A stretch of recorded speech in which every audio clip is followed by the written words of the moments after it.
عرب کے اونٹ چرانے والوں کو اللہ نے کیسر اور کسرا کا مالک بنایا، غلامی مصطفیٰ سے۔ آپ تشریف لے جا رہے تھے ہجرت کے سفر میں، سراقہ بن مالک 100 اونٹ کے چکر میں پیچھے آیا۔ صدیق نے کہا یا رسول اللہ دشمن آ گیا۔ ہم نے کہا اللہم اکفنا شرہ بما شئت، یا اللہ اس سے حفاظت فرما۔ اس کا گھوڑا زمین میں دھنس گیا، کہنے لگا جان گیا میں تو کوئی شے ہے، مجھے یہاں سے نکال، پیچھے نہیں آتا۔ آپ نے دیکھا تو گھوڑا باہر نکل آیا، پھر 100 اونٹ کا لالچ، پھر اس نے گھوڑا پیچھے ڈالا۔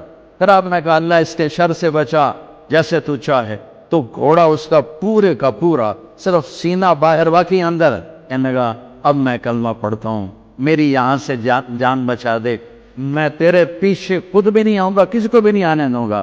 تو آپ نے مسکراتے ہوئے فرمایا سراقہ آج تو میرا پیچھا کر رہا ہے، وہ کیا دن ہوگا جب پرشین امپائر کے بادشاہ کے کنگن تجھے پہنائے جائیں گے۔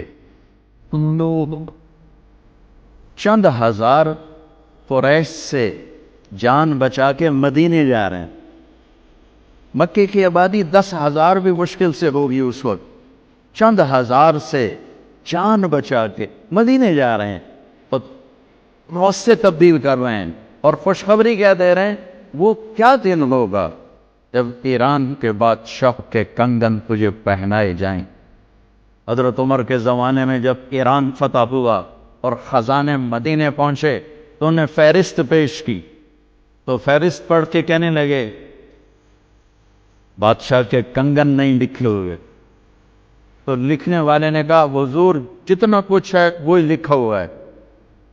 فرمانے لگے میں جھوٹ بول رہا ہوں، نہ کہنے والا جھوٹا تھا، میں نے ابو بکر سے دنیا سے جاتے ہوئے اس نے مجھے بجا کے کہا تھا کہ میرے سامنے اللہ کے نبی نے فرمایا تھا سراقہ تجھے رب کسرا کے کنگن پہنائے گا، وہ ہونے چاہیے، یہاں نہیں، تم نے نہیں دیکھے، سب غلط ہے، دیکھو سورا خزانہ الٹا کے مارا۔ کتنی لمبی حکومت تھی پرشین امپائر، 3164 سال لمبی حکومت،